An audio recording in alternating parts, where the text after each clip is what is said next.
2020년 7월 20일 월요일 새벽 예배에 나오신 성도님들을 주님의 이름으로 환영합니다. 다 같이 기도하심으로 새벽 예배를 주님께 올려드리도록 하겠습니다. 사랑의 하나님, 은혜와 사랑을 감사합니다. 오늘도 하루의 첫 시간을 하나님 앞에 예배자로 서게 하시고 하나님을 예배하는 선한 마음을 부어주시니 감사합니다. 이 시간 하늘문을 열어주시고 하나님의 임재를 간절히 바라는 성도님들에게 차고 넘치는 은혜의 폭포수가 부어지고 채워지는 귀하고 복된 예배의 시간 될 수 있도록 주님 은혜를 베풀어 주시옵소서. 감사드리며 우리 주 예수 그리스도의 이름으로 간절히 기도합니다. 아멘. 하나님께서 오늘 우리에게 주시는 말씀은 신명기 12장 8절부터 14절까지의 말씀입니다. 제가 가지고 있는 성경으로 구약성경 281페이지에 있습니다. 신명기 12장 8절부터 14절까지의 말씀을 합독하도록 하겠습니다. 우리가 오늘 여기에서는 각기 소견대로 하였거니와 너희가 거기에서는 그렇게 하지 말지니라. 너희가 너희 하나님 여호와께서 주시는 안식과 기업에 아직은 이르지 못하였거니와 너희가 요단을 건너 너희 하나님 여호와께서 너희에게 기업으로 주시는 땅에 거주하게 될 때 또는 여호와께서 너희에게 너희 주위의 모든 대적을 이기게 하시고 너희에게 안식을 주사 너희를 평안히 거주하게 하실 때에 너희는 너희의 하나님 여호와께서 자기 이름을 두시려고 택하실 그곳으로 내가 명령하는 것을 모두 가지고 갈지니 곧 너희의 번제와 너희의 희생과 너희의 십일조와 너희 손의 거제와 너희가 여호와께서 원하시는 모든 아름다운 소원물을 가져가고 너희와 너희의 자녀와 노비와 함께 너희의 하나님 여호와 앞에서 즐거워할 것이요 내 성중에 있는 레위인과도 그리할지니 레위인은 너희 중에 분깃이나 기업이 없음이니라. 너는 삼가서 내게 보이는 아무 곳에서나 번제를 드리지 말고 오직 너희의 한 지파 중에 여호와께서 택하실 그곳에서 번제를 드리고 또 내가 내게 명령하는 모든 것을 거기서 행할지니라. 아멘. 조금 전에 읽었었던 본문 말씀을 가지고 말씀으로 지표 삼아라, 말씀으로 지표 삼아라 라는 제목으로 하나님 말씀 함께 나누기를 원합니다. 오늘 본문 말씀은 하나님의 백성들이 지켜야 하는 각종 율법에 관한 세부적인 내용들에 대해서 특별히 신앙생활에 관한 규례에 대해서 말씀하고 있는 것을 보게 됩니다. 오늘 본문 말씀 바로 전에 나오고 있는 신명기 12장의 초반부의 말씀을 보면 가나안 땅에 있는 우상들을 제거할 것과 이어서 하나님께서 지정하신 곳에서 하나님께 제사할 것을 오늘 본문 말씀까지 이어서 명령하고 계시는 것을 보게 됩니다. 8절 말씀에서 언급하고 있는 장소적인 단어, 여기라는 단어는 요단강을 건너기 이전의 장소를 의미하고 있는 것을 보게 됩니다. 그리고 이어서 나오는 거기라는 단어는 요단강을 건넌 이후의 가나안 땅을 의미하는 단어입니다. 즉 본문 말씀을 다시 해석해 보면 이스라엘 백성들이 가나안 땅에 들어가기 전에는 자기의 생각과 경험 그리고 자신의 기준대로 행동하면서 하나님의 말씀을 온전히 따르지 않았지만 요단강을 건너 그 가나안 땅에 들어간 후부터는 요단강을 건너기 전과 같이 너의 기준과 생각과 경험에 의지하여서 하나님의 말씀을 온전히 따르지 않는 그런 행동을 더 이상 보이지 말고 이제는 변화된 모습을 하나님 앞에 보이라라는 말씀을 담아내고 있는 것을 보게 됩니다. 이 말씀은 이스라엘 백성들의 변화를 촉구하는 그러한 말씀이자 지금 이 시대를 살아가고 있는 우리들 역시도 하나님의 말씀으로 인하여 변화되기를 원하시는 그런 하나님의 마음과 뜻이 담겨져 있는 말씀인 줄로 믿습니다. 매일매일 우리의 삶에 선포되고 있고 채워지고 있는 그 말씀이 얼마만큼 우리의 삶에 변화를 가져오고 있는가? 실제로 우리의 삶에 말씀으로 인하여 어떠한 변화들이 일어나고 있는가? 말씀 앞에 우리의 모습을 대입해보고 우리의 영적인 지표를 점검하게 되는 귀한 말씀의 시간이 되기를 주님의 이름으로 축복합니다.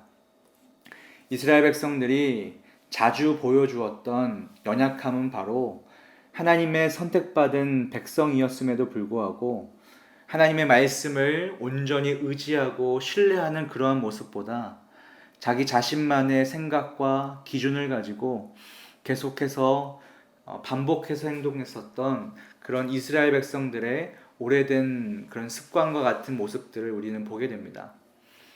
고대 그리스의 철학자인 프로타고라스는 인간은 만물의 척도라는 말을 한 적이 있습니다.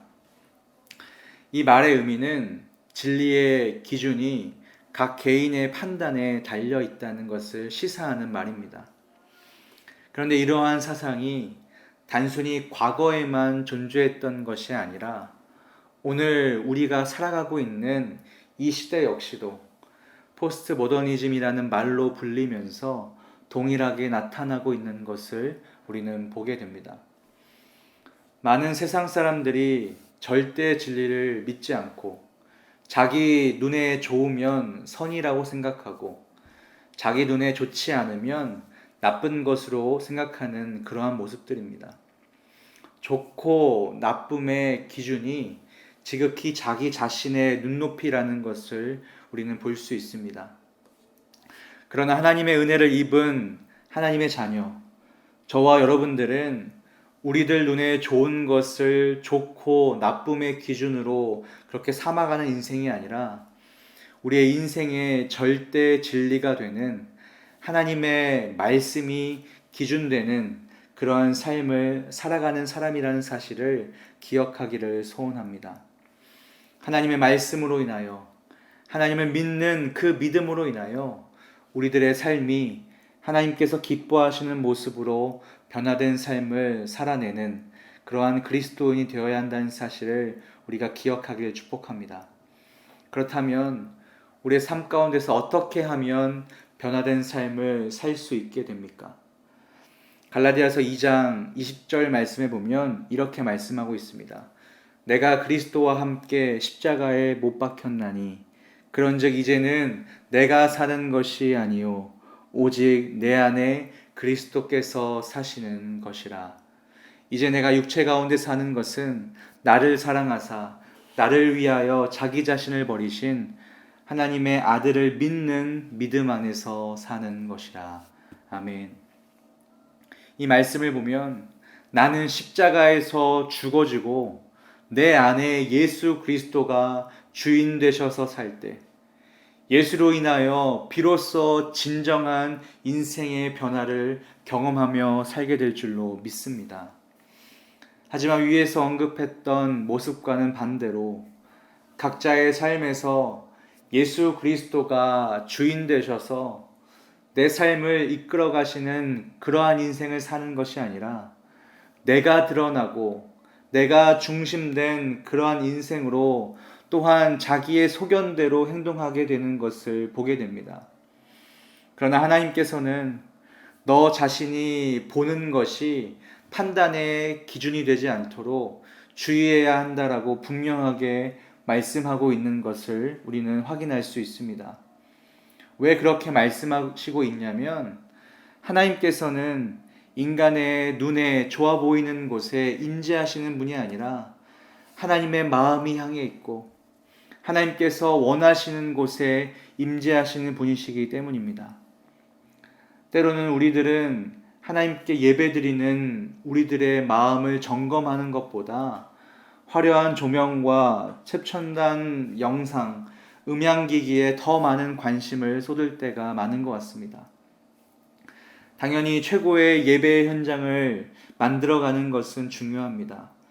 하지만 때로는 그 주객이 전도되어서 하나님을 향한 예배자의 마음보다는 겉으로 보여지는 것에 더 마음과 시간을 쏟고 있는 것은 아닌지 우리의 삶을 뒤돌아보고 점검해 봐야 한다는 사실입니다. 시편 51편 17절 말씀에 보면 이렇게 말씀하고 있습니다. 하나님께서 구하시는 제사는 상한 심령이라. 하나님이여 상하고 통회하는 마음을 주께서 멸시하지 아니하시리이다. 아멘. 하나님께서 구하시는 제사는, 하나님께서 찾으시는 그러한 예배는 겉으로 보기에 인간의 눈으로 봤을 때 화려한 것을 원하시는 그러한 예배가 아니라 우리의 상한 심령을 가지고 하나님을 온전히 예배하는 그러한 예배인 줄로 믿습니다. 겉으로 보여지는 것에 더 집중하게 되는 그러한 근본적인 이유는 모든 행동과 생각의 기준이 바로 자기 자신에 의해서 결정되기 때문입니다. 그러나 오늘 본문 말씀은 거기에서는 그렇게 하지 말라라고 분명하게 말씀하고 있는 것을 보게 됩니다. 뭘 하지 말라라는 것일까요? 그것은 바로 나의 감정과 나의 죄악된 욕심에 의해서 삶의 방향을 결정하지 말라라는 그런 의미입니다.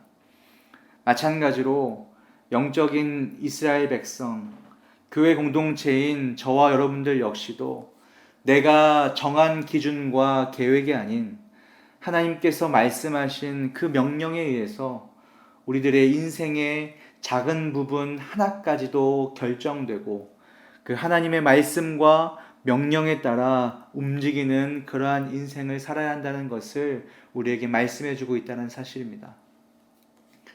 하나님의 백성이 세상 사람들과 구별되는 모습은 무엇을 통해서 우리가 알 수 있을까요? 그것은 바로 각기 소견대로 사는 인생인가, 아니면 여호와 하나님의 말씀을 따르는 인생인가에 따라 승패가 달려있는 줄로 믿습니다. 인간의 규례가 아닌 하나님의 거룩한 말씀을 우리의 인생의 지표로 삼고 매일매일의 삶을 성도들의 인생의 주인 되어주시는 그 예수 그리스도가 가신 그 길을 따르는 인생이 되어야 하는 줄로 믿습니다. 저와 여러분들이 주어진 삶 속에서 하나님의 그러한 명령대로 온전히 살아낼 때 하나님께서는 여호와 하나님께서 주시는 그 안식과 기업이 있을 것을 우리에게 말씀해 주시고 있는 것을 우리는 보게 됩니다. 결국 우리가 경험하게 되는 진정한 쉼과 안식은 하나님께서 공급해 주시는 것임을 우리는 오늘 말씀을 통해서 확인할 수 있습니다. 나 스스로 그런 환경을 만들어서 안식을 누리고 그리고 기업을 얻을 수 있음을 말씀하고 있는 것이 아니라 전적으로 우리의 인생의 주인이 되어주시는 그 하나님께서 우리에게 허락해 주신 것이라는 사실을 우리는 주목해야 합니다. 예를 들어서 마치 우리는 우리의 인생을 우리의 힘으로 스스로 안식과 기업을 이루어낼 수 있는 것으로 착각하며 살아갈 때가 많은 것 같습니다. 하지만 우리가 분명하게 기억해야 할 것은 우리의 인생에서 우리가 누리고 있는 모든 것들이 하나님께서 우리의 인생 가운데 허락해 주신 그러한 특별한 선물이라는 사실을 우리는 기억해야 한다는 것입니다. 우리가 누리고 있는 모든 것들이 하나님으로부터 왔다는 그 사실을 우리가 온전히 매 순간순간마다 믿어야 한다는 것입니다. 비록 지금 우리의 상황과 환경을 보면 하나님께서 우리에게 허락하신 것들보다 코로나19가 우리 인생에 끼친 영향들이 더 커 보이는 그러한 순간에서 살고 있고, 코로나19로 인하여 마치 참된 안식을 누리지 못하는 것처럼 불안정한 인생을 살고 있지만, 우리의 인생에서 누리게 되는 진정한 참 안식 역시도 하나님께서 택하신 그곳, 오직 예수 그리스도 안에서 가능하다라는 사실을 말씀하고 있다는 사실을 우리가 온전하게 기억하고, 우리에게 주어진 오늘 하루도 저와 여러분들의 삶 속에서 예수 그리스도 안에서 예수 그리스도로 인하여 진정한 안식을 누릴 수 있는 그런 은혜가 우리의 삶 가운데 넘쳐나게 되기를 주님의 이름으로 축복합니다. 이 시간 오늘 함께 나눈 말씀을 기억하시면서 함께 기도할 때에 이렇게 기도했으면 좋겠습니다. 하나님 앞에서 오늘 하루도 우리가 살아낼 때에 나의 자아는 철저히 십자가에서 죽어지고 내 안에 예수 그리스도가 주인 되셔서 예수로 인하여 진정한 인생의 변화된 삶을 그렇게 살아갈 수 있는 우리들이 될 수 있도록 붙들어 달라고 첫 번째로 기도해 주시고, 두 번째로 기도하실 때에는 각자의 소견대로 사는 인생이 아니라 하나님의 거룩한 말씀을 우리들의 인생의 지표로 삼고 여호와 하나님의 말씀을 철저히 우리의 삶 가운데서 따르고 녹여낼 수 있는 그러한 인생을 살 수 있도록 오늘 하루의 삶 가운데서도 계속해서 은혜를 베풀어 달라고 이 시간 합심으로 그렇게 기도하신 후에 개인 기도의 자리로 나아가도록 하겠습니다. 기도합니다.